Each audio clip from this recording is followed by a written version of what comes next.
Welcome to the Model Health Show. This is fitness and nutrition expert Shawn Stevenson, and I'm so grateful for you tuning in with me today. When this is being released, it's officially Valentine's Day. All right, Valentine's Day. Here in our culture, this is about romantic, lovey-dovey, all that good stuff. And, even back in school, this is probably one of my top two favorite holidays while in school. Elementary, you bring those little Valentine's cards you give to all the different people in class, but there's a little special one you give to the person that you really like, And of course, as we grow older, this becomes a more romantic thing, special dinners and chocolates and all that good stuff. And by the way, back in the day, this is probably, maybe 8 years ago now, I did a TEDx talk in Las Vegas. It was called TEDx Sin City, appropriately. And I did a talk about how chocolate can save the world. And I talked about some of the benefits of chocolate, specifically cacao, the natural, the place that chocolate is actually developed or maybe underdeveloped or mutated from, and all the different benefits. And some of those really surprising things, like why is this so associated with love and with the heart? Well, funny enough, cacao, this raw chocolate, is arguably one of the most rich foods that contain magnesium. All right, this is concentrated more than any other body part. Magnesium's concentrated in the human heart. All right, what? Because it has a lot to do with, by the way, magnesium has over 325 biochemical processes that we're aware of. So that means there's 325 things plus that your body cannot do efficiently if you're deficient in magnesium. I tell people this all the time. It's so important. We're walking around, it's the number one mineral deficiency.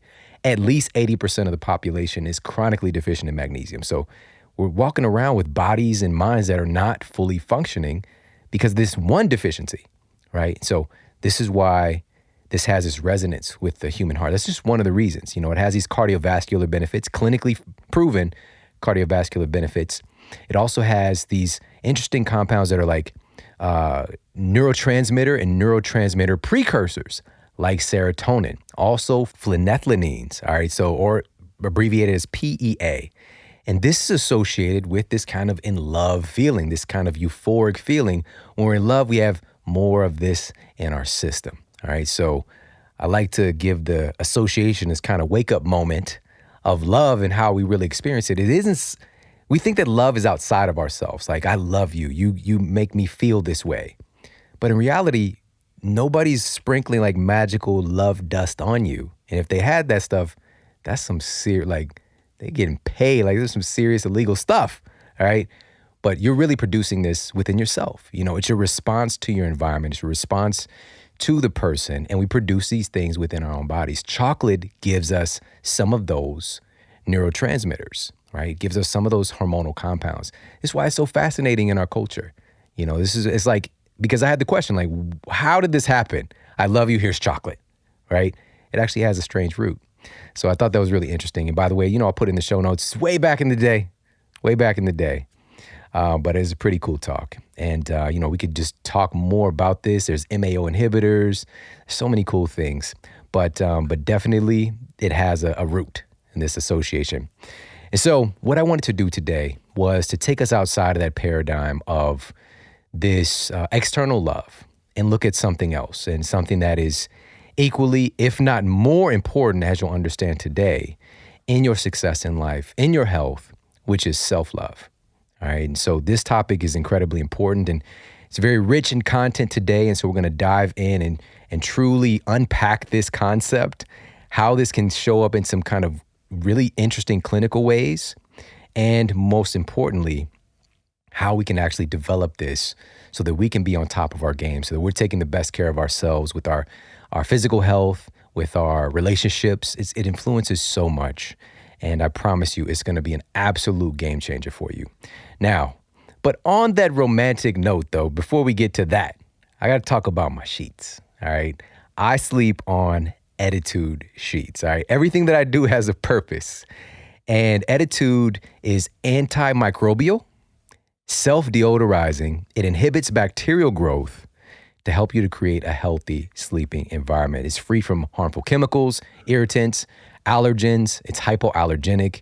You'll be shocked to find out how much straight up nastiness is in conventional stuff that we buy, sheets. So I highly encourage, even if you buy just the random like Sharp, some of these sheets are sharp. Once you have Attitude, you'll know just how sharp these sheets are.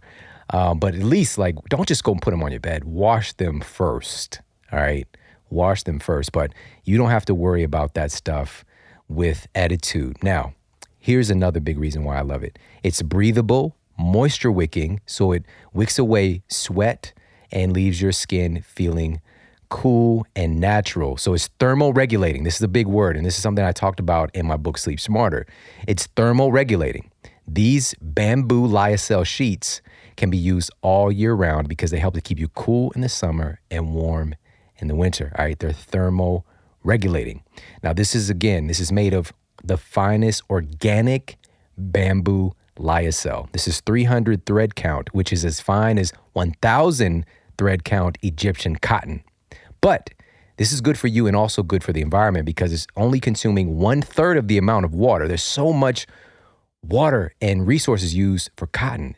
The industry is really like a big kind of a suck or hurt on our environment. A lot of people aren't aware of that. But also, here's the other key. The bamboo lyocell, no harmful chemicals are involved. The farming of cotton utilizes a lot of chemicals. It's just part of the culture. And so, again, be kind to your skin, kind to the planet. You've got to get yourself some of these Attitude sheets. You will truly understand. Like, it takes sleep to another level. Like, have you slept on a cloud? Have you? All right. This is the real deal. It's so good. I just got some brand new ones put on my bed yesterday, and this coffee sheets is the color, and also they're actually ground fibers built into the threading. So it's has this additional antifungal property to it. It's really amazing. But I want you to get yourself some. Head over to attitude.com/model. All right. So it's Attitude with an E. So it's ETTITUDE.com/model, and you get 10% off your purchase. Now, here's another cool thing. So people that might have been rocking with me with the Attitude back in the day, it was coming from, the company's based in Australia, and they do a wonderful job. Such a great team over there. But getting the shipping down and getting that right, they've got a brand new U.S. shipping center now. All right. There's no reason you can't get your hand on these sheets. And it's a luxury for less, by the way, because it can sound, oh, this is fancy. It's gonna cost a pretty penny. Well, they have in-house design, and they work directly with the manufacturer. And so they're selling directly from there without any crazy markups, high retail, that kind of thing. So you get it from them, and it saves a lot of money. So again, new U.S. shipping center, attitude.com/model, and you'll get 10% off. And oh, by the way, I just got the new PJs. They just came out with the new PJs. All right. So the PJs, the same material as with the sheets. So you're walking around. It's kind of like wearing a love song. All right. Have you ever put on love song pants?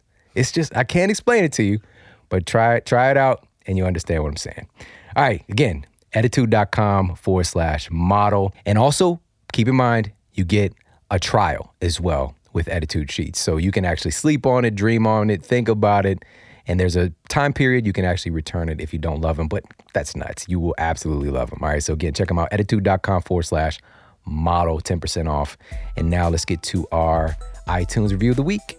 Another 5-star review titled Beautiful Soul by Angelina P95.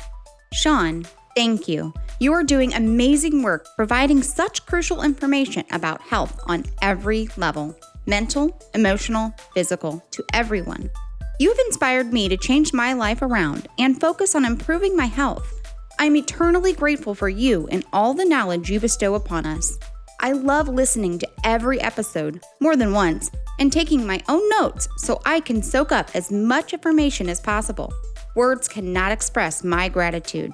Much love, Angelina. Oh man, Angelina, that was so incredible. And I received that. Thank you. Really filling up my cup today. And by the way, this episode is going to be one that you're going to want to listen to over again. And that's really immersion right there, everybody, and that's something that I did coming into this field and really kind of figuring these things out and finding a way to be of service and to find a way to cultivate and hone my own gifts is I would immerse myself. I listened to lectures over and over and over again, becoming part of it. Like it literally became a part of my life and I became a part of it. It became a part of literally my brain tissue. Just it's so fascinating to know that the things that you expose yourself to actually become a part of your physical structure. And we get to pick, we get to choose what our environment is. We're not at the mercy anymore of it's just one thing. Today we're literally world citizens and we have access to infinite information, and whatever you're passionate about or you're interested in, you can make that a part of your reality. So truly powerful. Guys, thank you for leaving me those reviews over on iTunes. I truly, truly appreciate it. If you've yet to do so, pop over there, leave me a review. Come on, let's go. And it just means the world to me. So thank you. And now on that note, let's get to our topic of the day. Today's topic is how to love yourself more, how to love you more, and the importance of self-love and how to cultivate this. Because, everything that we do here on the Model Health Show, it has a scientific basis behind it. And there's a drive, because this can sound a little bit like airy-fairy. It could be a little woo-woo-woo. But sometimes some of that matters and some of it is real and some of it's backed by science. There's a lot of things that we still don't understand yet. And this is a new blossoming field of psychology right now that, some of the major universities are really investing in is positive psychology. Because for years, decades, and this is even when I was in school, psychology and health was really based on the focus of problems, like just looking at disease and looking at disorders, right? Not really looking at what do we do to create a healthy, sovereign, enlightened, thriving human being. Like, what are those facts? Oh, just eat, drink, have some community. No, it's not that. It's not that simple. It's not just something to brush off. It's like it requires more education. It requires more thought. It requires more intention and a shift off of the problems as well. And so I think it's important, of course, we still do need to understand the problems that come up, but positive psychology is where things are really moving towards. And today we're looking at a big facet of that, which is self-love. Now, so what is self-love? Well, bottom line, love comes in many forms. There's devotion, admiration, compassion, support. These are all kind of facets of love. And self-love is simply having those feelings or that identity within yourself that those things are necessary, that those things are part of your psyche, that you have those things for yourself. So self-compassion, self-admiration, self-devotion, self-support. All right, now, here's a really interesting thing on self-love, a little bit of research. So there's a 2007 study by researchers at Wake Forest University, and it suggested that even a minor self-compassion / self-love intervention could influence eating habits. All right. Now, for the study, there were 84 female college students, and they were asked to take part in what they thought was a food tasting experiment. All right. Now, at the beginning of the study, the women were all asked to eat donuts. All right. They're asked to eat some delicious donuts. And one group was given a lesson in self-compassion with the food. All right. And so the instructor said, I hope you won't be hard on yourself, for eating the donut. And they went on to say, everyone in the study eats this stuff, so I don't think that there's any reason at all for you to feel bad about it. All right. I hope that you're not hard on yourself. There's no reason for you to feel bad about this. Like giving them permission to not feel bad. Now, here's what happened. This is fascinating. Later, when the women were asked to taste test candy from a large bowl, all right, large bowls of candies, the researchers found that women instructed to have self-compassion actually ate less after hearing the instructor's reassurance. All right. Those not giving the reassurance of having more self-compassion actually ate more.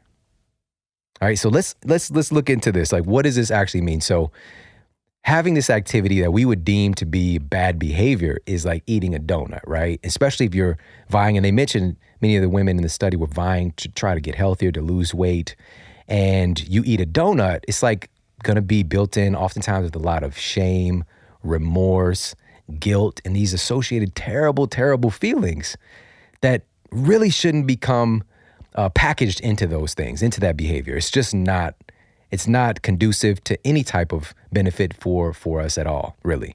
And again, but in some instances, they can be helpful if we learn from them, right? If we actually see, this particular thing is a guiding light to something else, but that's very difficult to do. How about we just move away from that and have more self-compassion? So giving them permission to say, you know what, it's not a big deal. I had this, and you can move on, instead of what the researchers indicated. And this was their theory. The hypothesis says that the women who felt bad about eating the donuts ended up engaging in more emotional eating. So that's the problem. That's like the double-edged sword. We have this guilt, and the reoccurring emotions that come along with that leads to more emotional eating. You're like, I already messed up, fine. I need comfort. And so not having that self-compassion can be a driver. Again, like we've got all these fancy diets and exercise programs out there. Doesn't matter if we don't have the basic psychology down. It doesn't matter if you're trying to, do this particular diet, if you're beating yourself into submission, because I promise you, suffering does not equal health, right? Suffering, like those two things are on completely different ends of the spectrum. But oftentimes what we believe we need to do is suffer our way into health. Now, to be honest, in anything in life, you're going to have points where there's going to be some challenges. Right? There's going to be problems. There might be hardships involved, but you don't have to suffer. Right? You don't have to suffer. Oftentimes our suffering is created internally by ourselves, and the language that we choose to use and how we communicate with ourselves and the way that we identify with ourselves. Because how often, if you really think about it, do you speak to your friends and family in a kind manner? And some of the things you say to yourself, you would never say to your kids. You would never say to your best friend. You never say to your parents or somebody that you care about. All right. But again, we're going to unpack why this is, what's going on behind the scenes. But I want you to understand that the main person that we need to begin to have some compassion for and self-love and self-support is ourselves, because that language that we're using is our programming. All right. It's literally hardwiring the way that we operate, and it's affecting everything. So what does it affect? Well, number one, it affects your relationships with other people. All right. Your self-love and self-compassion affects how you function in relationships, particularly how you conduct yourself in the relationships and the standards that you uphold. Because if you don't have a sense of self-love, your standards for what you allow in your life is going to be pretty low. All right. People is going to be able to hop right over the little tiny little gate. All right. It's going to be able to jump right over that. There's not a lot of self-love and self-respect. So the standards are inherently going to be lower. So I hope that makes sense. So cultivating self-love helps to ensure that your red velvet rope of your life and the influences that you're allowing in, it exists. All right. And everybody just can't jump in and influence you. All right. It gives you a sense of sovereignty and of being empowered to know that you have the right to have good people in your life who support you. So I hope that makes sense. Now, another thing is, what does self-love affect? It affects how you take care of yourself.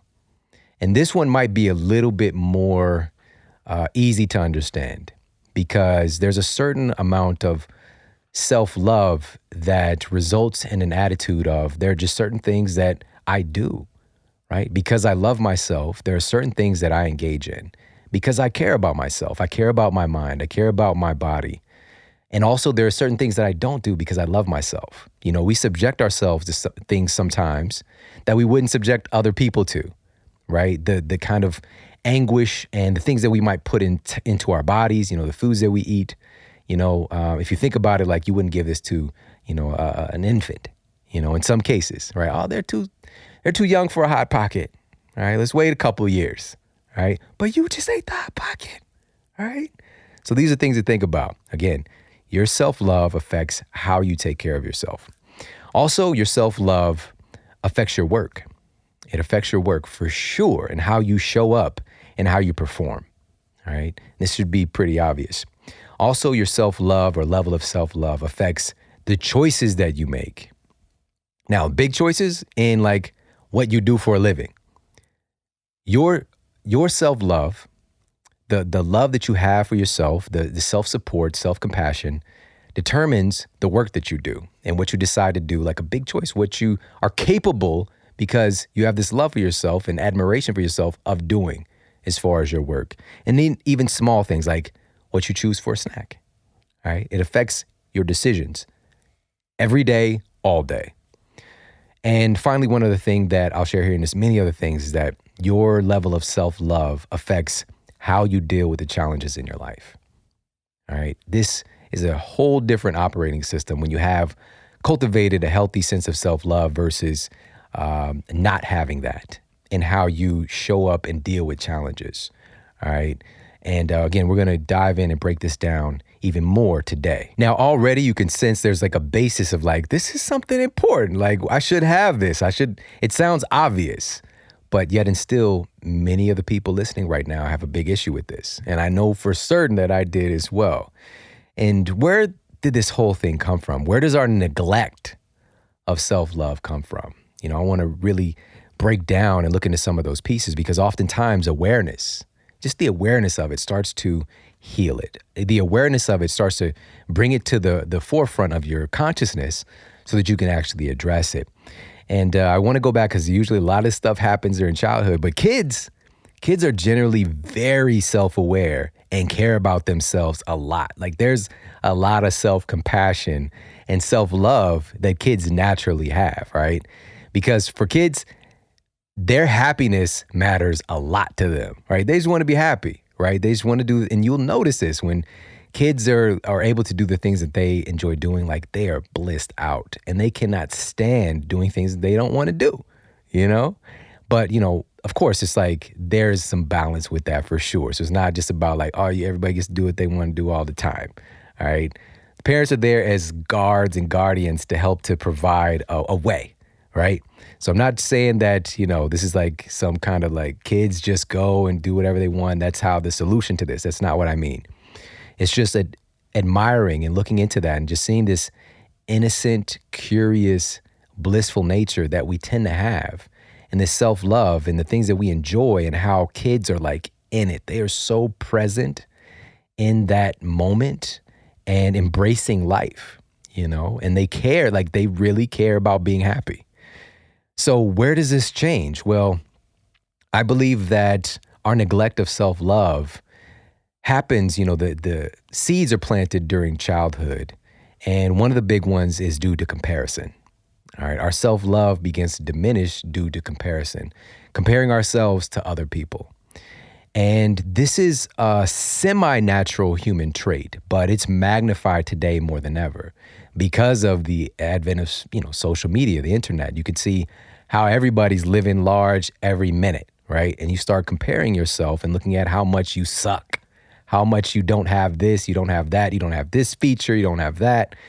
And immediately your self-value, right? Your self-compassion, your sense of self-esteem, all those things can start to diminish.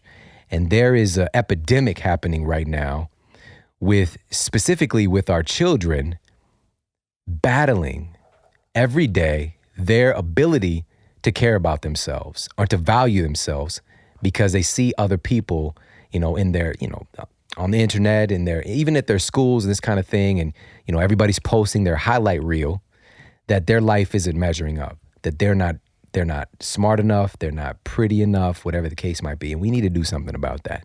But it starts with us. We can't tell our kids to love themselves and respect themselves more if we're not doing it. All right.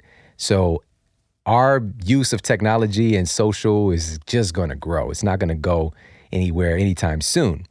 And so the best thing to do is for us to address this head on and help to cultivate a healthy sense of self going into it and making sure that our kids are aware that this is something, there's a proclivity for this to kind of unfold and to happen. All right, so that's number one, is comparison. I think that starts to pull us away from our self-love. And I love the quote, and I first heard this from Wayne Dyer that says, when you compare yourself, you silence God. All right, when you compare yourself, you silence God. We're ignoring our innate value, you know, your unique, beautiful value that you come endowed with when you get here as a human being. And we're going to talk more about this, but remember that quote, when you compare yourself, you silence God. Point yourself back to your value, your uniqueness. There's never been anybody like you before in the history of the world, and there will never be anybody like you after. How powerful is that? All right, so that's the first thing. And by the way, so we've got there's four main things here that start to pull us away and neglect self-love. So number one is comparison. All right, so let's move on to number two. Number two, this one is complicated, but it's actually really simple. All right, it's complicated but simple. I know it sounds paradoxical. Hear me out. All right, so number two here is that the first thing when you actually look up, when you go to Dr. Google and you look up the definition of self-love, the first thing that you see is that self-love has often been seen as a moral flaw. Literally, that's the first thing you see when you look up, is that this is akin to a moral flaw, to vanity and selfishness, right? And vanity is a sin, right? This is what we're told. This is something that we're indoctrinated with, is that having self-love is selfish. How messed up is that? Really? I mean, think about that. And you got to think about where those teachings come from, right? You got to think about the people in power telling you that you loving yourself and you wanting to do better for you, while I'm over here living in a castle, right? I'm over here doing my thing. Life is good. I want to keep you down, all right? Don't love yourself. Don't have a sense of selfishness just to take care of you, not to be selfish as a human spirit and taking from other people, but having that audacity just to love yourself and to care about yourself. It's wrong. That idea is embedded in our culture. Again, this is the first thing you see when you look this up. Moral flaw, vanity, selfishness. What? Listen, if you don't look at this and start to look at the programming that you're probably carrying around about self-love, you're just going to be a victim to it. All right. This is a problem. This is a problem in our culture, that this is seen as something that is wrong, and the way that the words can be twisted up. All right. So that's the second thing. Third here on our culture developed neglect of self-love. The third thing is that you have to be and do things that you don't want to do in order to be happy. This concept in our culture that you have to be and do things that you don't want to do in order to be happy is one of the reasons that we diminish our self-love. Now, why is that? Why am I saying that? Is it because neglecting our sense of self is inherently one of the problems that start to kind of break apart your self-love and your psyche.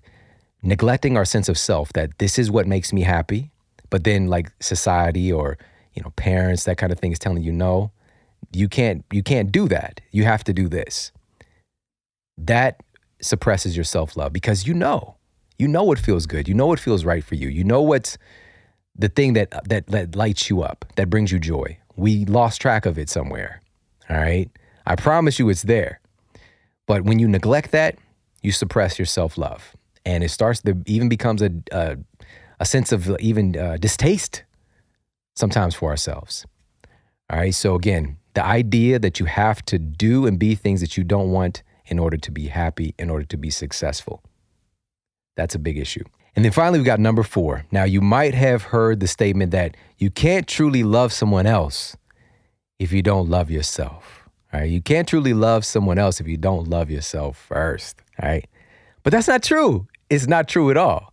All right. It's actually much easier to love somebody else. And here's number 4. Is part of the problem is that we know ourselves. Right? We know ourselves. We know our weaknesses. That's part of the problem. We live in this body. We are very well aware of what our weaknesses are. And so we know where we fall short, and we highlight those things in our psyche. And while we do know our strengths as well, we tend to downplay them. Okay. They're much like matter of fact, because it's just like who you are. It's like not a big deal. But the weaknesses, we don't downplay those. And why? Because we know where we're imperfect. All right. We know where we're imperfect. And we often need to have even more compassion for ourselves than we have for other people, because we are very well aware of our weaknesses. All right. Again, you live in your body, you live in that mind. You know what your strengths and what your weaknesses are. And so because of knowing your weaknesses, we tend to pull away that self-love and that self-value because we see the problem, we see the flaws, and we don't see the greatness. All right. So again, these are some of the things happening behind the scenes that distract or suppress your sense of self-love. And we need to be aware of these things so we can start to break free of it and develop the self-love that can help you to be successful in your relationships, in your career, in your health and your fitness, all right, because this is the foundation for it. All right. Now, next, I want to highlight some things, some experiential things that look at some of these 4 categories, and specifically starting with comparison. All right, comparison. Now, this was something that was an unconscious issue for me, but if you know where I come from, then you know why it was a pretty difficult thing to get around. And so this starts with my experience, like even just looking at me. You know, some people probably like, what is Shawn? What is his race? What is he a Bruno Mars? Like, well, I don't know, right? And so just for simplicity's sake, when I use the term black or use the term white, these are simply for the sake of common communication, all right? Because we are all so much more than the color-coded denomination that we label ourselves with. And so this is just for the sake of communication and you know, just a reveal. So my race, essentially, we'll just keep it simple, of black and white, all right?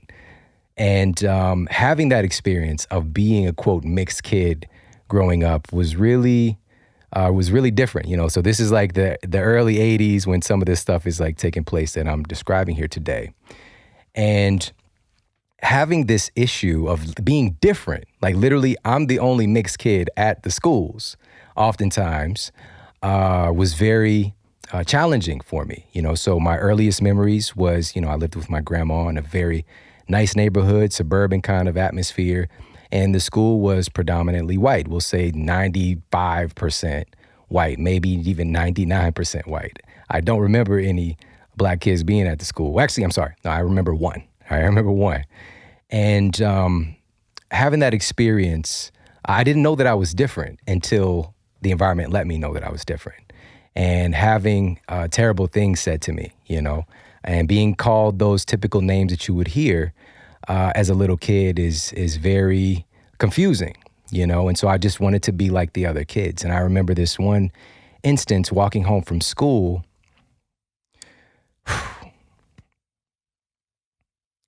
And I'll never forget this.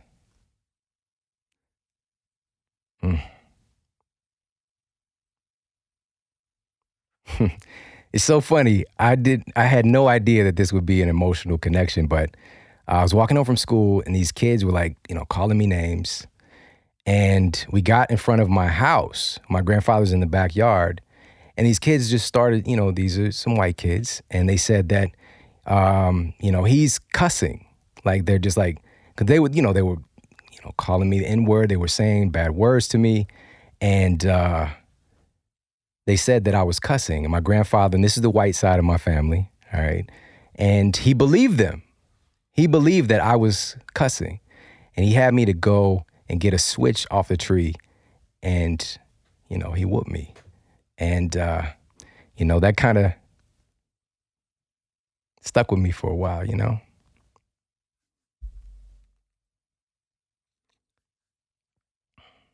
What's so emotional about it is my kids today, you know? I'm definitely not the little boy anymore, but just thinking about the innocence, you know? And I just want to believe that I would be more compassionate with my kids.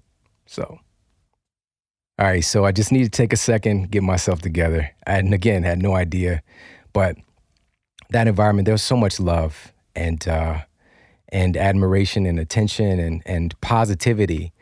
But those instances can really have an effect on you, you know? And again, I didn't know that I was different. And that was kind of the causative thing for that. But everything that we go through, every challenge has a great gift in it. And it really helps to develop an ability to serve, an ability to live at another level. And so I wouldn't take back any of these situations.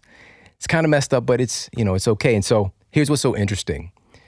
That was part one. So after the second grade, I move in with my mother, and now we go from a predominantly, we say 99% white school to a 99% black school.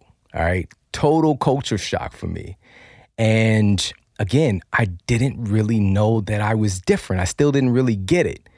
And now I'm in a situation where, the tension is different. There's, especially back then, there was this like a proclivity for like attention.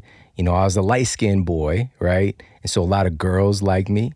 But I started like getting into scuffles with the guys. Like, it's like for me, it's just like for no reason. I did not want to be that kind of guy. I was definitely not engaging in conflict and wanted to be, that kind of situation. And so it was like a culture shock, but now I'm magnified in my difference again, but for a different reason. All right. So I hope that makes sense. And so from there, guess what? Go from that back to predominantly white school. Now I'm in the desegregation program. Why is that even a name? That's so messed up, right? And so this is like, maybe we'll say right around 1990 or 1989, something like that. And again, now I'm starting to really realize my difference, and I'm realizing the cultural differences, say this is like fifth grade. But in society, like I'm catching the messages, I'm conscious of them. And I remember like liking this particular girl who, at this school, most of the girls were white, and her just being like, ew, and like, I'm used to like all these girls liking me. And now it's like, now here's what's so funny, by the way. Cut to, I went to like a school dance, and this was like, I don't know, my junior year of high school. It was like at a different school, and this girl was there, and she was all over me. I mean, it was just like, now it kind of like I'd become fashionable, right? And I really kind of grown into my own. It's just like, are you serious? But as a kid, in her cultural influences, it's just like, nah, bro. And so again, having that experience, and then jumping to the last example I'm going to give, back over here where now middle school, I'm around, it's a nicer mix of people, but there was this girl who was just, I was totally oblivious to this. And she told me this later because, long story short, she ended up becoming my girlfriend. But she was walking with her boyfriend, and she said, oh, he's so cute. Oh man, big mistake. Because this guy, I'm just standing outside the lunchroom one day with my friend. He literally just came over and just like punched me in the face. All right. Just out of the blue. And one of the things though, and I've talked about this on the show before, and I put in the show notes, I actually got kicked out of high school for fighting. I got kicked out of college for fighting. It doesn't even sound real. And it's so not in my character, especially now. But I grew up in a very volatile kind of a violent environment after I left my grandmother's house. And so I'm ready, so when he hit me, like I kind of, I put it on him a little bit. And I don't want to give favor to any of that stuff, but that was like a changing, once I kind of defended myself, and then I guess the girl noticed, whatever, long story short, kind of changed the course of things. And I kind of found my spot in my environment. Like, I'm going to be this guy, the kind of like, I'm shy, but I'm also like, I got a little toughness to me. But I'm a good student, but at the same time, if something's going down, like I'm not scared, like this kind of weird duality that ended up causing more problems. But my environment shaped my self-love. And so I walked around with a lot of fear. I walked around with a lot of uncertainty. I walked around with broken identity in where do I fit in, until I kind of found my spot. And even when I did that, that limited my connection to other people. That limited my relationships, that limited my view of life. Today, man, I mean, just even this community, like we've got people in basically every country in the world listening to this. How powerful is that? How powerful is that? Because we all have this same underlying fabric. that drives us. We all want to be happy. We all want to be loved. We all want to experience success. We all want to feel like we have value. We all want to feel like we have purpose and meaning and we're giving our gift, and we all want to know that we matter, right? We all want to know that. That's the most important thing. And so in sharing that, I wanted to kind of unpack and give you a little bit of reason and how I understand this issue with self-love and issue with comparison. And that each of those environments that I communicated, I would want to adapt to them. You know, I'd want to wear those clothes. I'd want to speak that way, or, you know what I'm saying, and do the things that are done in the environment. It's a natural thing. But because I was different coming into it, so different, it was very difficult for me to adapt. And I carried that with me. And I didn't really realize, I was like oblivious to my value until after until after I lost my health, you know, in my early 20s. And that's the reason I'm here today.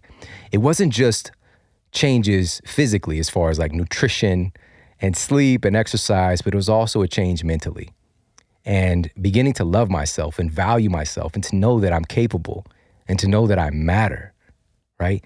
And that wasn't just from an idea of and developing it within myself.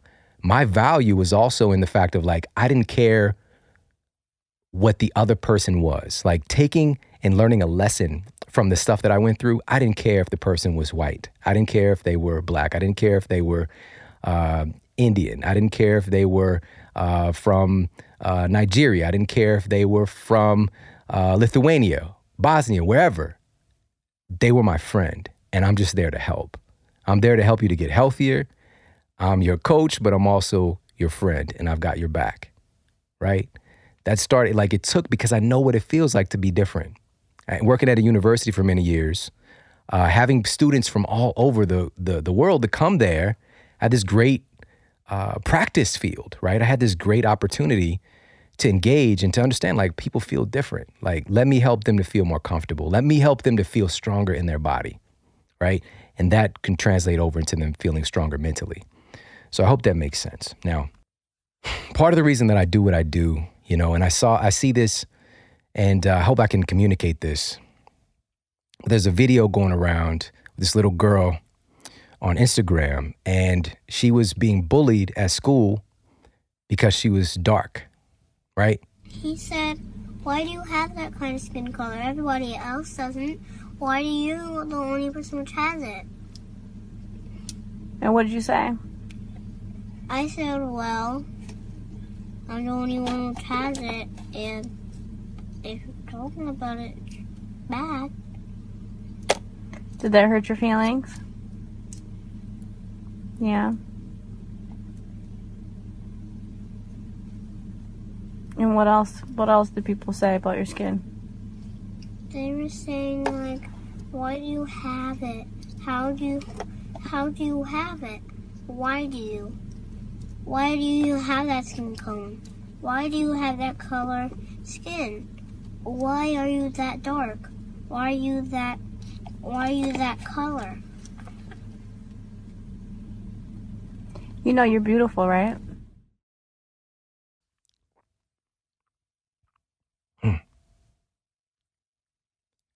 She was so beautiful.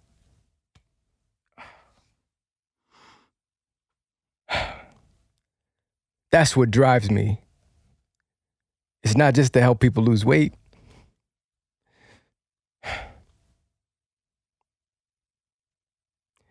It's not just to help people prevent cancer.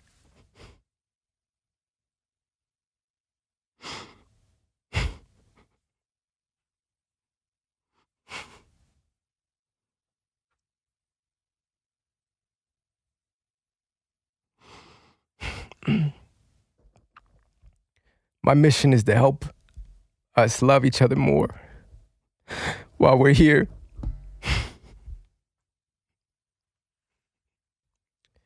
So that little girl,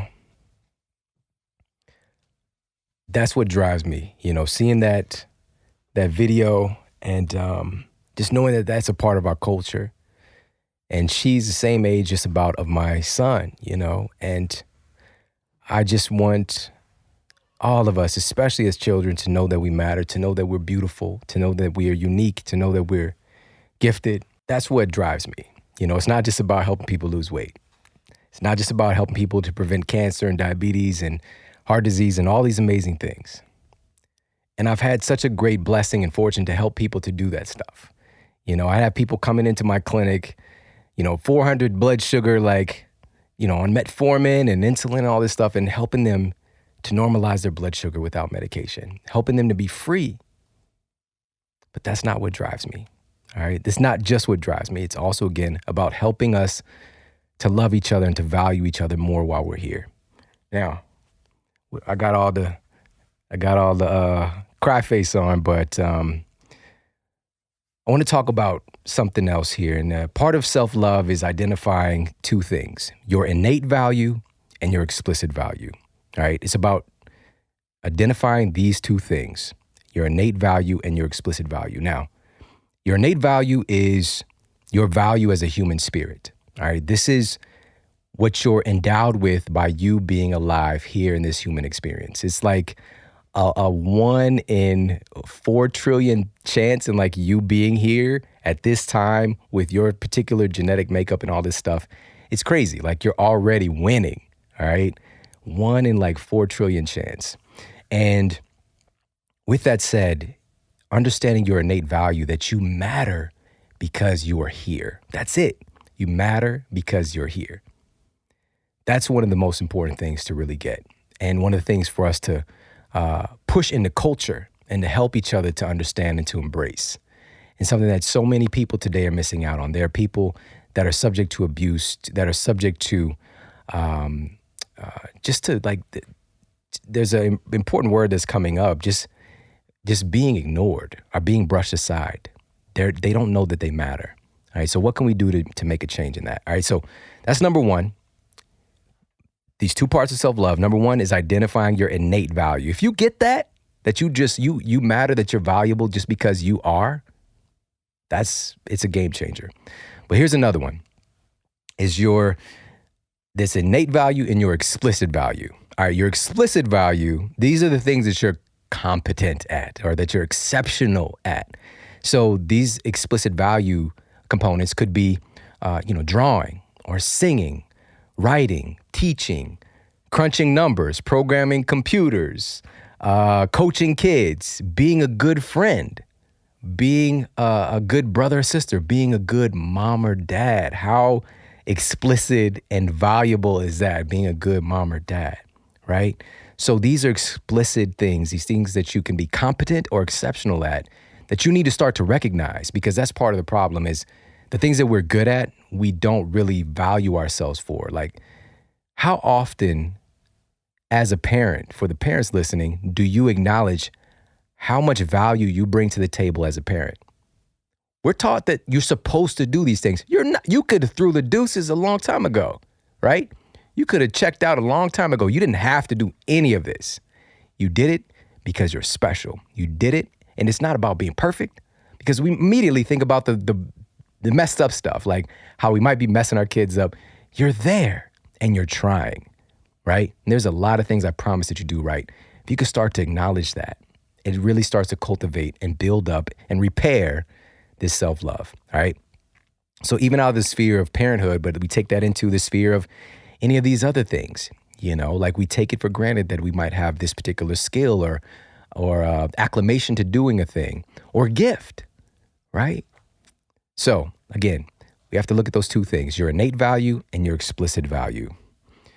And also I want to share this little story, because part of the process of developing self-love, crazy as it sounds, I'm going to give you a big insight into this, is that we have to decide what we want. All right. So we spend so much of our lives doing all of this random stuff, not truly stepping into our greatness, embracing this opportunity and being here right now with that innate value and not deciding what we want, And so there's a couple of issues. For me, I was drifting. I was definitely drifting through life until life hit me and things changed. I talked about this recently with Eric Thomas when he was on the show, that you can step into the fire. You can step into the process. Like of creating a diamond, you need Immense pressure, you need the fire, you need the cut. That's how you get the diamond. The cut is what gives it its value, right? So there's no way around this. So you're gonna have to have these things happen to create a diamond, to create a great, phenomenal life, right? At the same time, you don't have to have life just grab you like the claw in that machine. What's that machine called with the claw that you go and you grab the gifts out? I think it's called the claw. It's called the claw, all right? And so I just saw a little video clip. There's like a claw game that has like Yeezys in it, all right? It's like these $1,000 shoes. It's crazy, you know? But so life can grab you like that, or you can put yourself into it. You can say yes and lean into the discomfort. And I promise, like, you actually fall in love with that. And it really becomes this exhilarating, fulfilling life experience.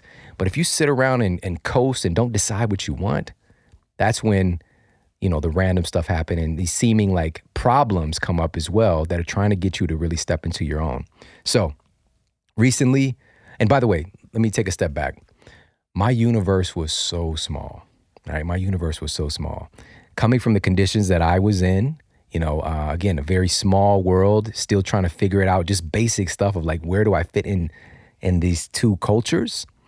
But I didn't even leave this city, you know, except like, you know, on a car drive, you know, maybe a couple hours to my grandma's house when she moved down to Piedmont, Missouri. I know you're like, oh yeah, I know where Piedmont is. No, you don't. No. This is like the quote boot hills, like getting close to, you know, we called it the country. Like we're going down to the country, dirt road, the whole thing. And it's a great experience, you know, of being a kid and having some summers there and that kind of thing. But outside of that, I had never even gotten on an airplane until I met my then girlfriend, now wife. Thank you.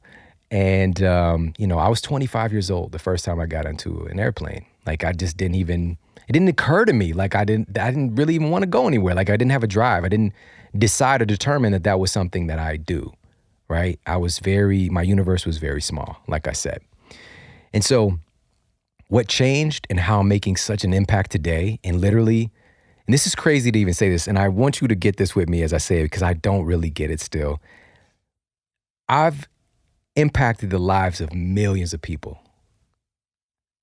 I went from this very small universe, barely influencing myself, to now that is my reality. And that happened when I actually decided what I wanted. And it's really that simple, all right? I'm not saying it's easy. I'm not saying there's not other pieces, but it's that simple. And so I just took my wife. She had a birthday recently. It's so crazy. Her birthday is on New Year's Day, which is, I'm not going to say it's a problem, but it's a little bit of a problem, all right? Because, you know, they get the Christmas whole thing. And so I decided to throw her a surprise birthday party / New Year's Eve party. And I'm not good at that stuff at all. You know, like when I used to do events back in the day, but now most of the time, you know, people fly me in, I'll do their event. But we would do events and she helped me so much to do this stuff. Like I needed her. There's so many times during the process I wanted to ask her opinion. Now, I'm supposed to be keeping this secret. The biggest and most, the greatest like joy for me, or gift for me, was I got her sister here, which her sister lives just about 4 hours drive away, but she hasn't been here in our city for maybe like 5 years. And I got her sister here. I snuck them in and surprised her with her sister being here. And so got all these friends and family that are here. And, you know, we did this surprise party. It went off amazing. I recruited some good friends of hers that helped me. And it was a really remarkable thing. But the gift, I wanted her to be able to pick herself. And so she kept on throwing hints about the new iPhone. I love my iPhone, but I'm like, good. Like, I get it. Like, Apple's going to keep on. Like, I'm like the perpetual fish. We all are. Like, they catch us and they throw us back in. They catch us and throw us back in. I don't want to be a fish, all right? I don't want to be Nemo, all right? And so here's the thing. So and her phone was definitely having some issues. I think she had maybe iPhone 6 or something like that. And so I took her to the mall to get her a phone, but I wanted her to be able to pick it. And at the store, the guy comes over, it's a college kid. And, you know, first of all, I was like, okay, bro, listen, look at me in my eyes. Look at me. What happened to the iPhone 9? All right. So you get iPhone 8 comes out and iPhone 10. where's 9? I know you know something. He was like, I swear. He's like, I've never said this before. I swear on my grandmother's grave. I do not know. I still didn't believe him. But anyway, so we were talking and, I was kind of asking him questions about the product and this and that. And somehow or another it came up that he wanted to, he was in college at the time and he was interested. No, this is how it came up. He was interested in what I do. And, he looked and went to my Instagram and he's like, holy moly. And so I was like, dude, I'm from here. All this was just me deciding on what I wanted to do and to help people. And, he went to the podcast. He saw that the show was #1 and that kind of thing. That was it. And so he just kind of started asking some questions. And I said, listen, the most important thing that you do is to decide what you want. I know this sounds simple, but I promise you have not done this yet. He said for him, he knew that he wanted to be in marketing. He wanted to get a marketing degree and do something in marketing. So I told him, and this is the truth, guys, listen to this. The degrees, that's bonus, all right? That doesn't matter, especially today. It just doesn't. You want to put a degree up on your wall? I mean, that's what it really is, because a lot of the people who are just dominating in marketing, a lot of them didn't even graduate, or they didn't go to school, or they graduated in something else besides marketing, all right? And the reality is it's really about being great at what you do and understanding culture. And so what I encourage him to do, and I'm not saying, and I told him this specifically as well, that I'm not saying don't go to school, all right? I think it's incredibly valuable for relationships and for character building. But are they going to teach you how to be a world-class marketer and to be successful? He told me, he's like, all I want to do is to be able to support my expensive clothes taste. All right. So he wanted to be in the, he wanted the Louis V underwear, I guess. I don't know, but he apparently likes expensive clothes. All right. I was like, you can do that, but learn from the best. All right. So I mentioned a couple of folks that I've met and had the opportunity to work with. Some of these people, I was like, dude, are you following Gary Vaynerchuk? Right? Are you following Gary V? He's kind of really popping in culture now, and he has this really interesting style that millennials and just younger folks kind of identify and can listen and learn from him. But he's giving real gems on marketing and on connection. The way he does it, I don't know. It's not for everybody, but for a lot of people, they really connect with him. Andy Frisella, I was like, he lives here in St. Louis. Andy Frisella. It's hard to go around St. Louis anywhere and not see somebody rocking one of his shirts. This is the supplement superstores, right? I didn't even know what it was. I didn't know who he was or that he was, that he was the owner of the company, but I saw those shirts for years, right? And I was like, are you following them on Instagram? Are you looking at their YouTube videos? I was giving him the names and stuff, and here's the problem. Let me explain the problem to you guys. So I asked him, number one, I was like, do you listen to podcasts? He was like, yeah. And he works at Apple, so you think a little bit, maybe. I was like, so what's your favorite podcast? He didn't really have an answer because he doesn't listen to podcasts. I asked him, does he know Gary Vee? Does he know Andy Frisella? Pat Flynn, who's been on the show. And he's like, yeah, I've heard of them. No, you haven't. He literally has not heard of them. Here's one of the problems with deciding what we want and doing what we want, developing self-love, is that we don't like to appear to not know something. All right. This is a big human flaw. All right. We don't want to be the person that doesn't know something. So we're like, yeah, of course. Yeah, I know such and such. No, you don't. Slow down. Right? You're missing on the opportunity to learn something. So and I had to work at this, of course, but I'm like, yeah, no, I'd never heard of it. Nope. People mention names, products, books, this kind of, no, I'm sorry. I've never heard of it. Tell me about it, whatever. Be more willing to be a student. This is part of the problem. We think we got it down, and you can miss on the opportunity, because I was giving him straight gems of resources that can change the course of his life if he pays attention. He's not but eventually I said something that clicked through. I think it was when he saw the podcast, and he went and got a notebook and started writing stuff down. All right. Because I guess it gets, it's that see to believe kind of thing as well. And so again, a big problem with learning and learning quickly is that we don't want to look like or appear that we don't know something. All right. So address that in your psyche, because that is not self-love. That is not self-love. So we kind of took a little detour here, but to bring it back, I think it's really important for this. And these the kind of like the number one thing you have to do is decide what you want. All right. That is one of the most important things you can do to develop your self-love and what direction you want to go and make it happen. Now, so number one, why don't we do this? Well, number one, we don't believe that we can have it. You have to address this. All right. So often we don't believe, like you got an underlying belief that I can't have a great relationship. I can't have, whatever dollar amount in my bank account. I can't have this particular fit body. I promise you, if you are carrying around this in your psyche that you can't be fit, you're going to fail.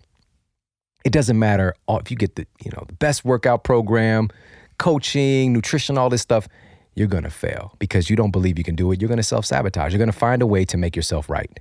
It's called self-fulfilling prophecy, right? Or Thomas theorem. But psychologists have been looking at this for centuries, all right? We literally are creating what we believe, all right? And sometimes it takes a big thing to come in and change that, or you can change it yourself. Just decide to actually believe that you can't have that thing, all right? Now, number one is that we don't believe that we can have it. Number two, we don't give ourselves permission to actually do it. And this is important as well.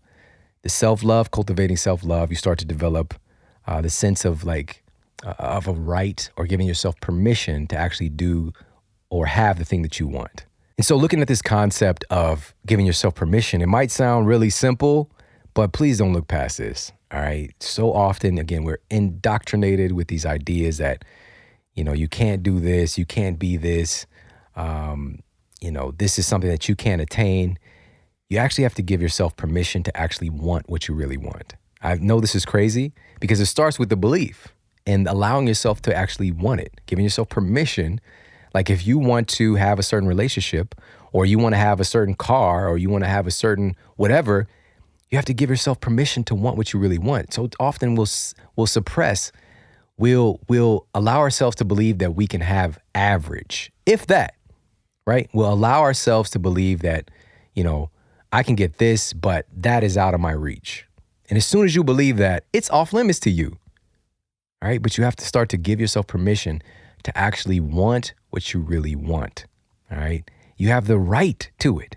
And even in the process of moving towards that or in the process of attaining that, accomplishing that, whatever it might be, even if you don't reach it, you're going to be 100 times greater person in the development, in the character traits that you develop, in your determination, in your strength, in your energy, in your wisdom. The person that you become is really the great gift. All right, because the thing isn't really, whatever it might, if I'm talking about a physical thing now, but once you have it, it's just a thing. Like we get inundated, we get jaded, we get comfortable with it, and so it's not even a big deal. So a lot of people go into depression after they attain something they've been working so hard for, because it's not in the thing, it's in the feeling. Right, that's what we're really going for. But you got to give yourself permission to go after it. You got to give yourself permission to want what you really want. And decide, just decide to move in that direction. All right, so I hope that makes sense. This is a huge component of self-love because it helps to open up so many doors. And I'm saying this from my personal experience and then seeing this clinically with so many other people. When they start to decide what they really want and walk in that direction, they start to create a kinship with themselves. They start to develop more self-support, more self-love, more self-compassion by deciding what they want and moving in that direction.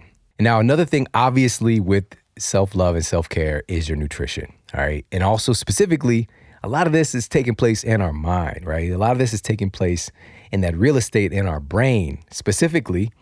And we want to make sure that we're getting some ideal nutrition and support for our brain. Now, there's one thing clinically proven to help to protect and even create something called neurogenesis, creating new neurons, all right? And specifically helping to protect your neurons. So protecting your brain from aging. And that is lion's mane, all right? Lion's mane. This is a medicinal mushroom. I'm not talking about literally from a roar, like a lion, their mane. It's a type of mushroom. And I get my lion's mane from 4 Sigmatic, and it's amazing. Like I even had it today, and it's a lion's mane coffee. So organic coffee, lion's mane medicinal mushroom. And the University of Malaya found that lion's mane is clinically proven to be neuroprotective and even helps to reverse some of the damage that can be done from actual trauma, right? There's very, very few things that we are aware of in science today that can do that. All right, so foursigmatic.com/model. So that's foursigmatic.com/model. You get 15% off all of their mushroom coffees, their mushroom elixirs, their mushroom hot chocolates. All right, my wife is really into their matcha. They got a mushroom matcha mix, and she's in love with that. And so we got that rich, dense source of chlorophyll going with that one. So I love them so much. I literally have Four Sigmatic every single day, and everything I do has a purpose. So if you're not utilizing Four Sigmatic yet, I mean, you are really, really missing out. This is something very, very important and valuable moving forward. You know, we're getting so much more science coming out about the benefits of these medicinal mushrooms, from reishi and improving sleep quality to cordyceps and improving athletic performance, and of course lion's mane with literally improving your brain. So, and there's so many others, but head over, check them out, foursigmatic.com/model for 15% off. And so we're going to close today with 5 steps to love and value yourself more. I'm going to give you some specific to-do items to help to really make this a part of who you are. So number 1, in the 5 steps to develop more self-love and self-value is to develop standards. All right, so this works both ways. Your self-love affects your standards, and your standards affect your self-love. All right, so I want you to begin to cultivate standards in your relationships. All right, what you will allow in your relationships, what you allow in your inner circle. All right, you literally are a part of your environment. Your environment becomes you, and you become it. All right, now I'm talking about from the level of like mirror neurons and how your brain is literally creating synaptic connections based on what you're witnessing. And if you're witnessing drama, if you're witnessing complaining, not enoughness, if you're witnessing, excuses, guess what? That's kind of going to be your culture. So starting to cultivate standards in your relationships. This doesn't mean to end your relationships. It's about communication, but sometimes that might be the case. You know, that might be just what the doctor ordered, but it's developing standards in that. And also in your health and fitness, you know, certain things, there are rules of health that I live by. And I did a show on that. I'll put that in the show notes for you. And those are my standards, you know? And so start developing standards. Number 2 on these 5 steps to love and value yourself more is to acknowledge positive feedback. All right, acknowledge the positive feedback from yourself and from others. All right, from others meaning when people are complimenting you, you know, you did a great job, with the production, or you did a great job in coaching the team, or you did a great job in teaching the class today, or whatever the case might be, or you look beautiful today, right? Oh my goodness, like you're glowing. Whenever you get these compliments, so often we don't acknowledge them. Like we push them to the side because we don't value ourselves, right? We're carrying around this perpetual sense of like, I'm flawed, which you are, for sure. We all have flaws, but you're also beautiful. You're also amazing. And so when you can embrace and take in those moments and acknowledge them, I think it's really, really life-changing when you can consciously do it and catch yourself. Because I've worked with people and then they would catch themselves doing it, brushing off the compliments, all right? And also just to point this out, women tend to have a little bit more issue with this, you know? So when you get that compliment that, you know, you're looking great or you're beautiful, take it in, you know, just take a second and say, thank you. You know, I receive that. I really do, you know, instead of just brushing it off. Oh, this old dress, this is made by, gnomes back in 1947. All right.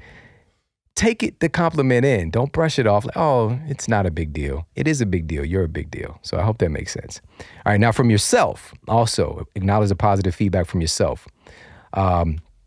Professor of Human Development at the University of Texas in Austin, this is Dr. Neff, suggests that a set of exercises like writing yourself a letter of support just as you might do to a friend you're concerned about, is one of the strategies here to develop more self-love and self-affection. Listing your best and worst traits, all right? So it's not like, oh, you're just so amazing, but reminding yourself that nobody is perfect and thinking of steps you might take to help you to feel better about yourself are also recommended. So just thinking about steps to help you to feel better about yourself. And so this is a great strategy here of giving some self-acknowledgement, is writing a letter to yourself. Now, this can be like a simple, like maybe a love letter or a letter talking about, you know what, we've got this issue, but you know, I love you still, and this is just a part of your growth and development, framing it like that. But also, this can be something this might sound a little bit more morbid, all right, but even writing like an obituary for yourself. Now, hear me out. This is creepy. I don't like it, but I did this before. This was on the recommendation of Michael Hyatt in his book, Living Forward, which is really, really great book. There's an exercise to do this. Like, what will people say about you when you're no longer here? You know, and just like, you know, so Shirley, you know, maybe I'm just going to use the example of Shirley. All right. I don't know where this is coming from. Oh, I remember. This is crazy. I did not plan this. Shirley was like my first, like, for real Valentine's Day crush. All right. Now, here's the issue. Because there's an issue. All right. I was like 10. She was like 16. All right. So she's a grown woman. All right. And I remember I went and bought the chocolates. I can remember seeing them. Bought the chocolates, you know, had the whole, like, I don't know what I was thinking, like how this was going to work out. Right. I'm a kid. I'm literally a kid. And we went to a skating rink. You know, it was like her family and my family. Like, this was kind of like all of our, like, you know, this is a community. And Shirley was, you know, skating with some other boy, you know, but he was 16, 17, you know. And I was just like so heartbroken and, you know, just silly stuff. But Shirley, wherever you are, your loss. No, I'm just kidding. Big love. And man, like, she was just amazing. She was amazing. Just, you know, like our families were kind of intersected. And so thank you for the memories. She did show me a lot of love.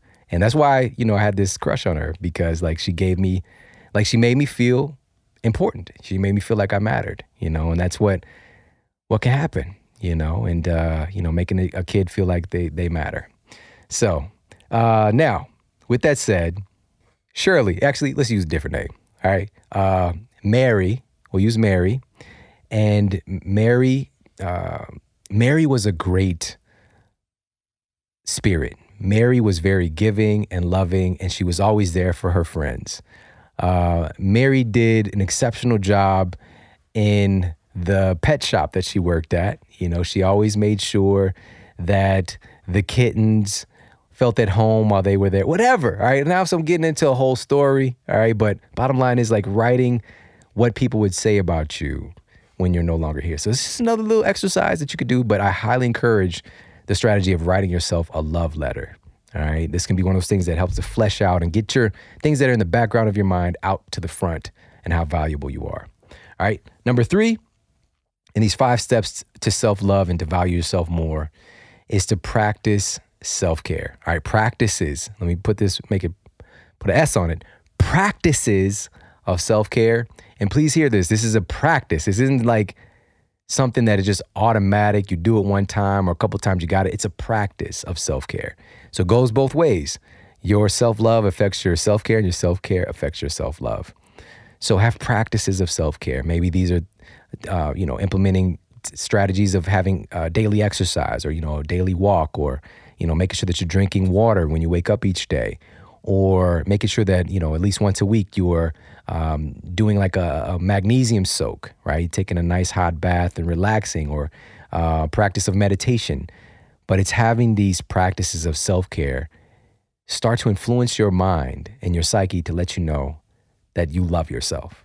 All right, so that's number 3. Number 4 here on the 5 steps to self-love and to value yourself more is to forgive yourself. Part of the reason that we struggle to really move on to higher levels and to really embrace our opportunity in life is that we're not forgiving ourselves for the things that we've been through or done in the past. All right. So to give an example specifically for this one is not forgiving yourself for not loving yourself. All right. Now you got to really, really get this, because this can be a problem that can be added to the fuel and the fire of why you don't love or support yourself, is that you're mad at yourself because you weren't doing those things. All right. Now I'm bringing this up because this can happen. So I want you to forgive yourself for not loving yourself. I want you to forgive yourself for not having that self-support. I want you to forgive yourself for not recognizing your innate value. I want you to forgive yourself for not recognizing and loving the things that you're good at. I want you to forgive yourself for not recognizing and embracing your gifts. I want you to forgive yourself for not loving and admiring and respecting your progress and your ability to overcome. All right, I want you to forgive yourself for those things. And start now by forgiving yourself. This opens the opportunity to start doing all of those things. All right, so that's number 4, is to forgive yourself. Number 5, our final one here on these 5 steps to love and value yourself more, is to be intentional. All right, number 5 is to be intentional. Specifically, be intentional about having a meaningful, healthy life. It's not just going to happen on accident. You have to be intentional about that. You have to be intentional about valuing yourself. It's not just going to happen. You have to make it an intention that this is who I am, this is what I do, and this is how I'm moving forward in my life. All right, so be intentional. Everybody, I appreciate you so much for tuning into the show today. I hope you got a lot of value out of this, and I hope that this opens up some doors for you. And I ask that you have some compassion on me for sharing my story and, some of these different areas and things that are difficult to talk about. And please understand that everything, again, that we go through helps to create that diamond, right? The pressure, the fire, the getting cut really helps to create something special. So don't shy away from it. Embrace it. When the things are happening, understand hey, this is a part of my story. I might not like this right now, but I'm going to keep moving forward. I'm going to be intentional, and I'm going to make something special out of this. All right. And if you're not already aware, it's the hottest thing on the streets. It's the hottest thing on the streets, Model Mondays. Every Monday, I'm sending out a special email with 3 powerhouse nuggets. This can be additional information from episodes of the Model Health Show, just more. It's more of the Model Health Show. This can be new books that I've come across with incredible research that I want to share with you that I might not get a chance to talk about on the Model Health Show. This can be resources and articles and new studies and all kinds of cool stuff, new gadgets that I might be experimenting with. Just really great value. So make sure you're taking advantage of this every Monday. It's Model Mondays. Go to themodelhealthshow.com/Mondays. All right. Themodelhealthshow.com/Mondays with an S, and get hooked up. Become a part of this movement. It's hot right now. I'm telling you, it's really, really cool stuff that I'm sharing each week. So make sure to head over and check that out. Guys, I've got some incredible guests and show topics coming up, and I promise you, we're just going to keep taking this to another level. All right. I appreciate you immensely. Take care. Have an amazing day, and I'll talk with you soon.